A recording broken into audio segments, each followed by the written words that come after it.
جسے چاہیں اس کو نواز دیں، یہ در حبیب کی بات ہے۔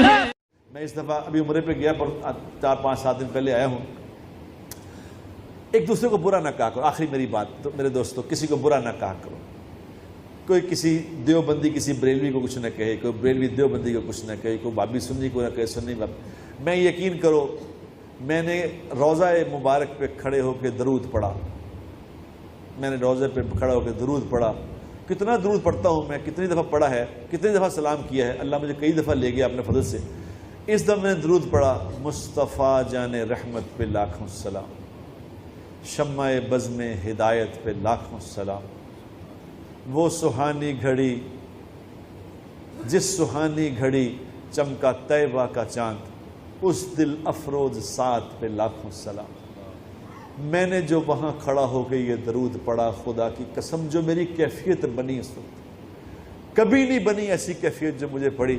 میں نے وہاں کھڑا ہو کے دعا مانگی، یا اللہ جس نے یہ سلام لکھا ہے، مولانا وہ کیا نام تھا ان کا، ہیں احمد رضا خان صاحب بریلوی رحمۃ اللہ علیہ، میں نے کہا یا اللہ ان کو جزائے خیر عطا فرما، اے اللہ ان کو دے۔ ان کے لیے اتنی دعا کی میں نے وہاں کھڑے ہو کے، میں نے کہا یا رسول اللہ آپ ان کی شفاعت فرمائیں، ان کو دعا، جن کا یہ درود پڑھ کے میری یہ کیفیت بن گئی، وہ کیا ہوں گے؟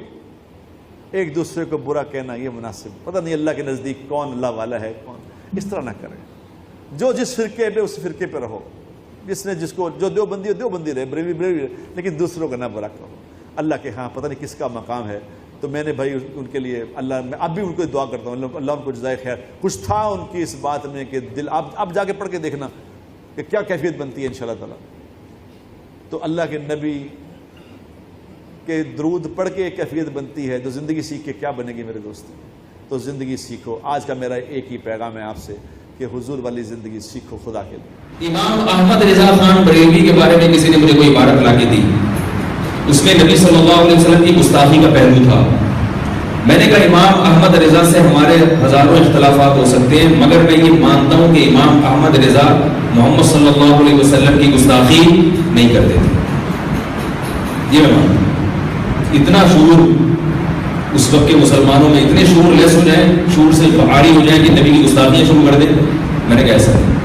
لہذا یہ جو آپ عبارت امام کو، ہمارے ہی بندہ کوئی لا کے دکھا رہا تھا کہ میں یوٹیوب پہ ان کے خلاف ایک کلپ تیار کر کے ڈال دوں، امام احمد رضا نے یہ کہا ہے، میں نے کہا میں نہیں ڈالوں، میں نے کہا میں مانتا ہوں کہ وہ گستاخ نہیں تھے۔ اگر ان سے کوئی ایسی عبارت ہوئی ہے، یا تو قلم کی روانی میں کوئی جملہ نکل گیا ہے غلطی سے، یا ان کی نظر میں اس کا یہ مطلب نہیں تھا، یا بعض دفعہ انسان بے احتیاطی میں نہ چاہتے ہوئے کوئی ایسی بات، مضمون کچھ اور سمجھانا چاہ رہا ہوتا ہے، مگر اس کے لیے الفاظ کی سلیکشن صحیح طرح نہیں کر پاتا، تو اب آپ بندوقیں لے کے اس کے پیچھے پڑ جائیں، گستاخ رسول اور یہ فتوے لگانے شروع کر دیں۔